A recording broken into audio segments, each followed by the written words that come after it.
welcome to Book 101 Review. Book 101 is all about the books that I read for the last 40 years. And today I have my special guest.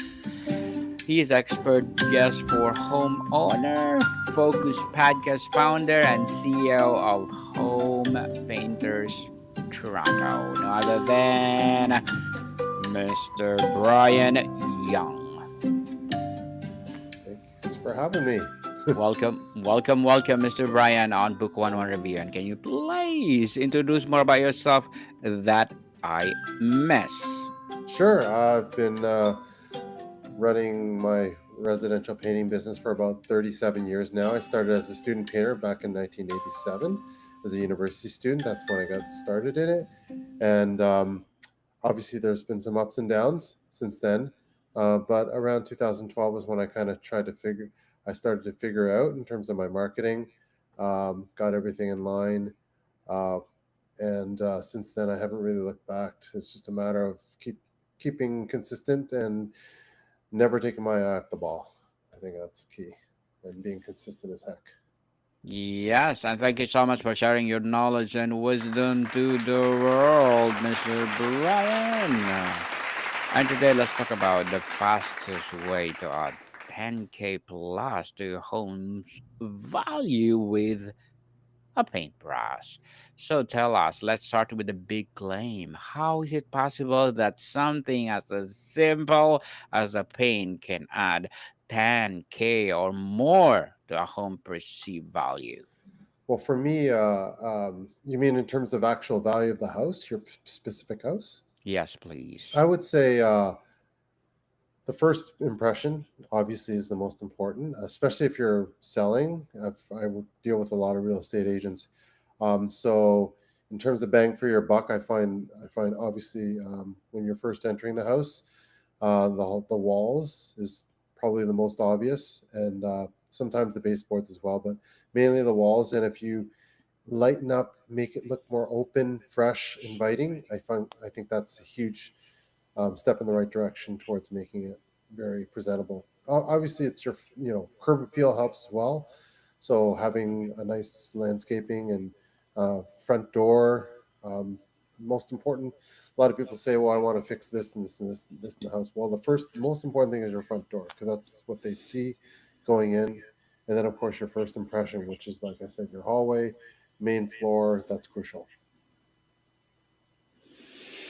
When we talk about value, are primarily talking about actual appraised value or the offer price from emotionally buying customer. I think appraised value is more to do with the location, which you can't really control very much. But then there's other things you can do to help things like your kitchen and your bathrooms are the two most obvious ones, where I think you can get the biggest return on investment in terms of if you were to upgrade it. But again, first impressions everything. So painting, maybe I'm biased, but they say first impressions everything. So if you refresh, make it light, make it open and inviting is very powerful. Perceived value, maybe not the person to ask about that.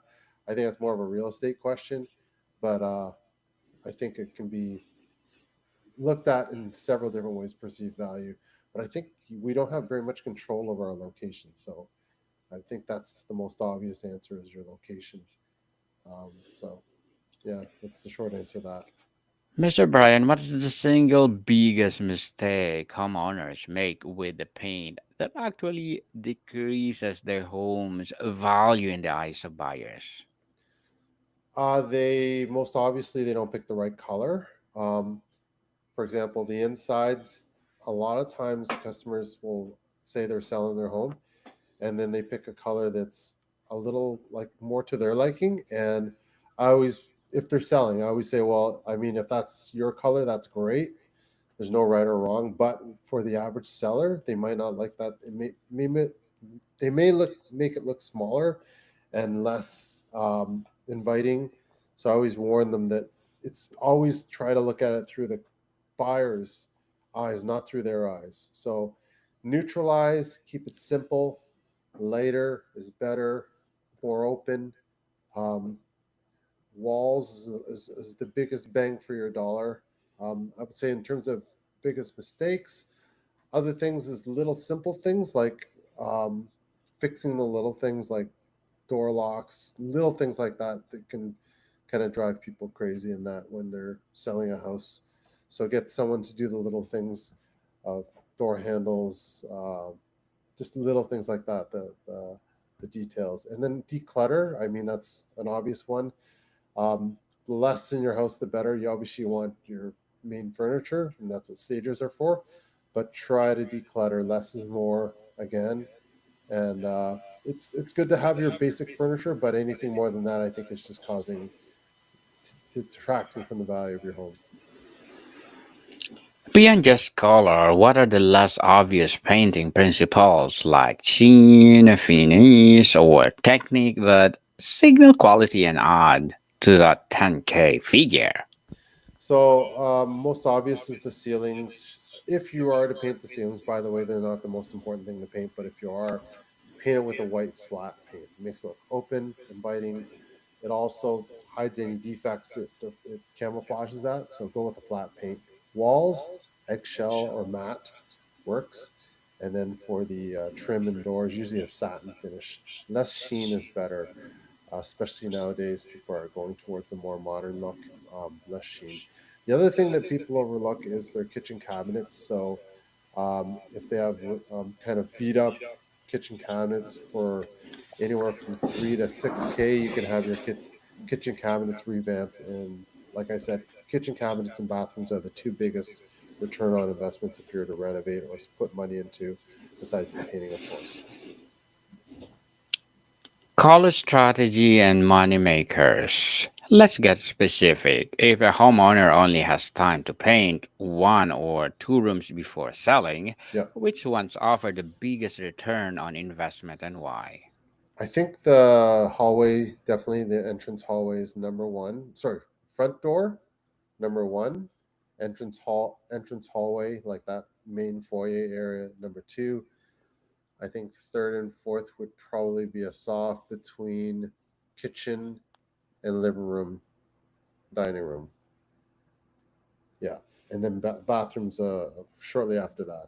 And depending on the location of where your living room is, maybe the bathroom could go a bit ahead of that. But your main floor, in a nutshell, your main floor, your front door first, and main floor second, and then of course bathroom third, depending on where the location of your bathroom is, and um, versus your living room and dining room. Mr. Brian, according to your experience, what is the best color that you recommend for people out there listening? Specific color, I would go with depends. If you want to go whites, CC20 decorators white, uh, with a little bit of tint in it, like a little bit of beige modern. White Dove OC17's probably number two. Third, if you want to go towards a lighter neutral gray tone, OC25 Cloud Cover is a real popular one. So those I'd say were the top three that I would choose for your walls, that is. And then for trim and doors, white. Just go pure white, or even like an off white is fine. CC20, CC30 for your trim and doors. Ceiling, pure ceiling paint, flat paint. That's what I would use. Thank you for the tips, Mr. Brian. So, what are the top three can't miss color palettes of 2025 that make home feel modern, spacious, and valuable? I would still go with those ones that I mentioned, like OC17, CC20. This is for the walls, that is CC20, OC17, and OC25. If you want a little more depth, uh, silver satin, OC26, classic gray, OC23, and I think those would be my top threes. If you're going towards a more traditional look, OC6, OC5, Maritime White, as well as Feather Down are very popular ones as well. If that helps you. The pro secrets and techniques. What is one professional painting technique that looks incredibly expensive, but actually quite DIY friendly? Uh, Good one. Brushing and rolling is DIY friendly. Is the very most popular and traditional way to do anything. So you can't go wrong with brushing and rolling 90% of the time. The one situation where you might want to be spraying is kitchen cabinets and even bathroom cabinets for that matter. Anything to do with cabinets, spraying is always the way to go. I wouldn't necessarily say it's a DIY just because it does require a little more expertise. But if you are a good sprayer, definitely your cabinets are the way to go. And the prep's crucial. So you want to make sure they're prepped well. So you want to make sure they're degreased, scuff sanded, feather sanded down, and then of course use the proper primer, a good bond primer, and then letting it sit for 24 hours in between that and the finished coats of spray. So I would say spraying would be the way to go of your kitchen cabinets if you had to do more of a like a higher end look. Mr. Brian, as a founder and CEO of Home Painters Toronto, what are your short term and long term goals? Short term is I think it's pretty simple. It's a matter of just growing the business, keeping the happiest customers, happiest painters, um, good culture within the company. We're always like all over the customer in terms of making sure they're happy. It's simple. It's very cliche-ish, but I mean it works. You take care of your customer, they'll take care of you. Take care of your painters. We have over 30 painters on staff. They'll take care of you as well. So good painters, good customers, and always obviously having a good culture and a good strong marketing plan as well. Looking forward for more success and good luck to your goals, All right. Mr. Brian. And tell us, what is your piece of advice for those people out there want to be like you? Um, Everyone's different. I mean, I think everyone's different. The key for me was I can only talk for myself is loving what you do, being passionate about it, being consistent. It's the long game. I've been in business 37 years, so in my experience, there's no quick buck artist, at least in my world. I like doing the long game, being consistent, sticking to the fundamentals. Call me old fashioned, but that's what I like to do, and it's worked for me. So I'm an old school type person that way. Although I do like to work in the new stuff such as AI, CRMs, technology, strong marketing plans. Um, we run it on EOS, our business, so I like to obviously upgrade our technology and everything to the newest stuff to make us the most efficiently run company, trade company out there. But at the same time, it comes down to fundamentals. Like I said before, happy customers, happy painters, and then they take care. You take care of them, they'll take care of you. Yes, definitely. And thank you for that advice, Mr. Brian. And can you please recommend a book or books that influence your journey? There's a few come to mind, but the most popular one that I kind of live by is Napoleon Hill's Think and Grow Rich. I love how again it's kind of an old school way of looking at business. The other one that I also look at is the E Myth, and in terms of if you're like for example, if you're trying to build the business out and structure it in a way that allows you to be free, I find the E Myth is a very strong book. Some other books that I found popular were Multipliers and Difficult Conversations. Those are the first ones that come to mind. But I'd say if I had to reach out to one, I would say Think and Grow Rich. Again, it's old school, but that's that's what's got me to where I am today. Think and Grow Rich for sure is highly recommended to read. It's a classic, and interesting book. And thank you for that recommended books, Mr. Brian. And if you had to create a formula for the or for that 10K paint job, Hmm. what would it be? A formula? A I would. formula. uh, I would say start from the outside in, meaning from the door, curb appeal, and then experience what you're in terms of the customer. Try to figure out what they're thinking. Look at it through their eyes, and um, look at it through their eyes, not through your own eyes. Google, ChatGPT, your best friends, and just try not to look at it too like I have to do everything. Keep to the basics, and obviously, if you have more time and money, then knock yourself out. But stick to the basics, keep it simple, and don't overwhelm yourself with too many over details. Keep to the basics, and great things will happen. And Mr. Brian, what is the most overlooked items to paint, like doors, trim ceilings, or built-ins that have an outsized impact on overall feel and value? I think, like I said, the most obvious is your front door. Second would be walls. And then third would be your baseboards, just because they tend to get mucked up.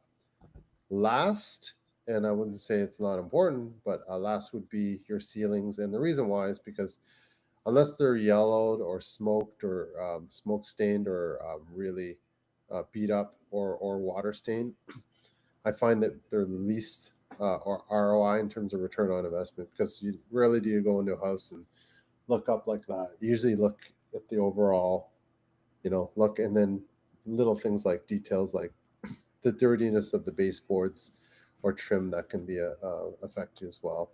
The last thing is the basement, and the only reason why is because rarely will someone go through your 2 floors of your house, love it, and then go to your basement and say, "I'm not going to buy the house just because of the basement." It's usually a nice to have.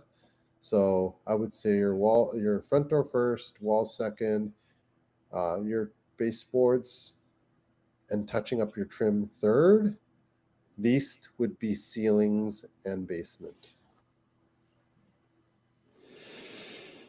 Interesting, Mr. Brian. And how can a fresh coat of a paint on front doors, shutters, or garage doors dramatically improve curb appeal and a critical first impression? I think if you're going to do your front doors nowadays, people like making them stand out, which is pretty normal.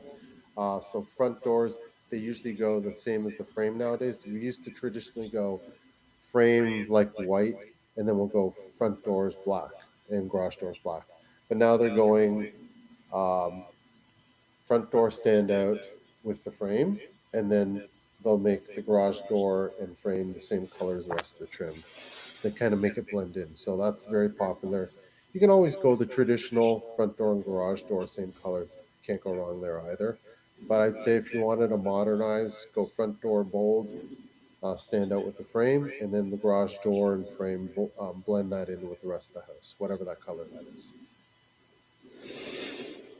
And Mr. Brian, what is your take on painting non-traditional surface like brick fireplaces or vinyl floors? Is Uh, that value add or a risk? Huge. Can potentially be. One of the biggest new sellers in the last 5 years has been brick staining. And we brick stain, not too many companies do it, by the way. It's a little more tricky in terms of the prep and making sure you use the right products and setup as well. But brick stain can be one of the biggest, let's say, I didn't expect that. And the reason why, because it lasts 30, 20, 30, 40 years, allows it to breathe and same times protects it from the weather elements as well. And it looks beautiful, absolutely stunning. If you have those bricks that I find in Toronto, there's a lot of pink bricks people are really kind of tired of, and salmon. That's another color that doesn't really go very well anymore.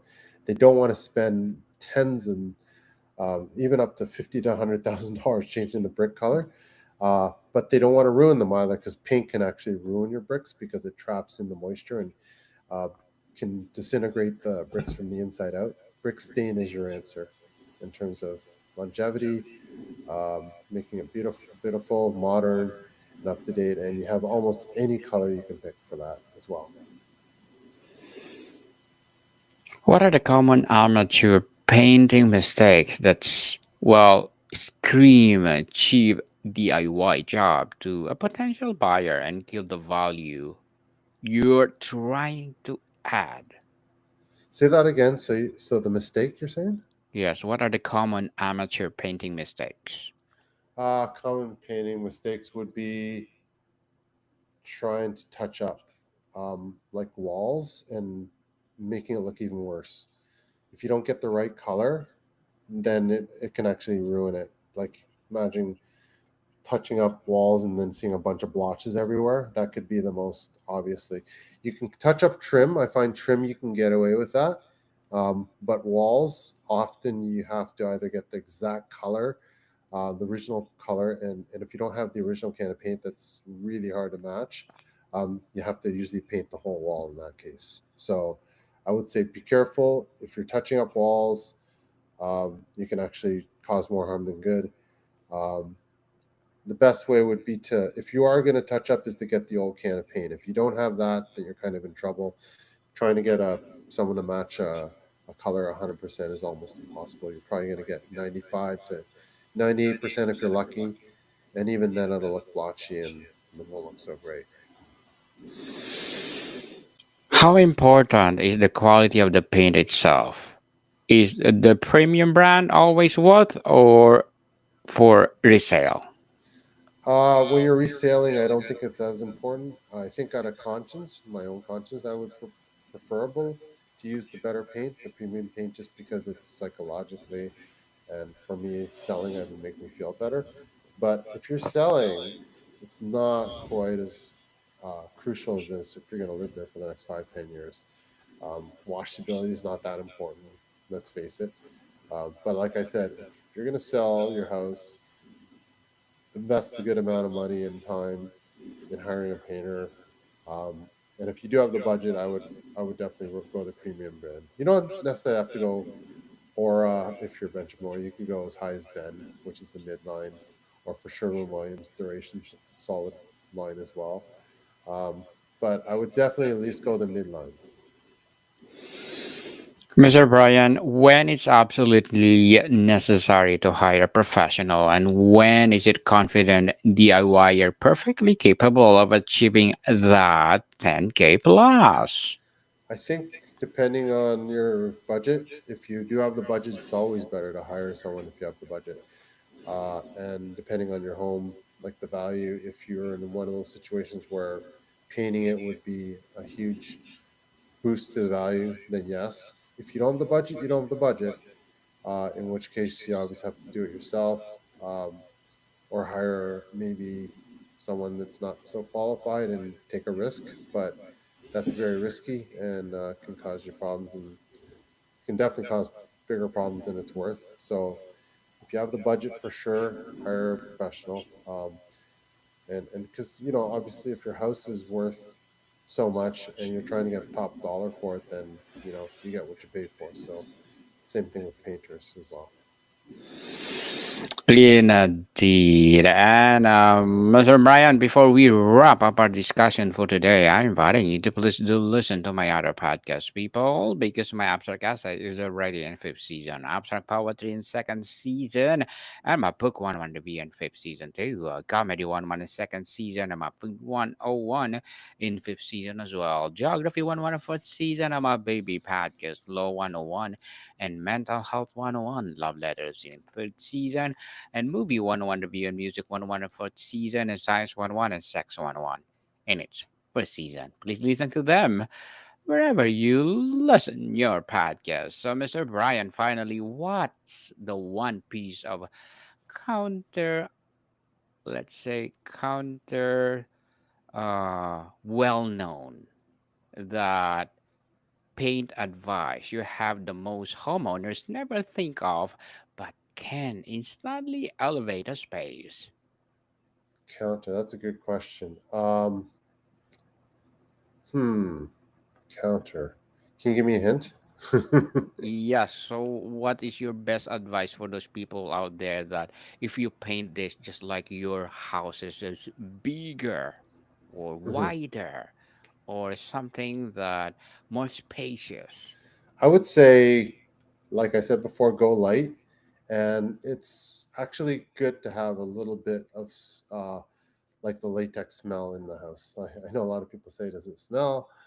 Yeah, a little, but it's not toxic by any means, especially with the low VOC paints. It's okay to have a little bit of smelling. And in fact, I think it would be more positive to have that smell when that kind of that paint smell in your house when you're selling. It's a nice way to freshen it up and kind of detoxify everything. To have that kind of new smell in and maybe I'm biased because I'm in the business for 37 years, but I find that having that nice smell of fresh paint is a real positive when you're trying to show it well and get the biggest highest value for it. Indeed, Mr. Brian Young. Thank you so much for sharing your knowledge and wisdom to the world. So, can you please invite our listeners to support your business, your advocacy, or whatever projects that you're doing right now? Sure, if you're ever interested in the GTA or the Toronto area, please feel free to contact us directly at sales@homepainterstoronto.com. Our website is www.homepainterstoronto.com, and our phone number is 416-494-9095. We'd love to hear from you, and thanks so much for having me. Yes, people, let's support Mr. Brian Young because if you support him, for sure, more and more empowering 10K plus to come. So, Mr. Brian, thank you so much for your time. Thanks, Daniel. Appreciate it. More to come, people. See you soon.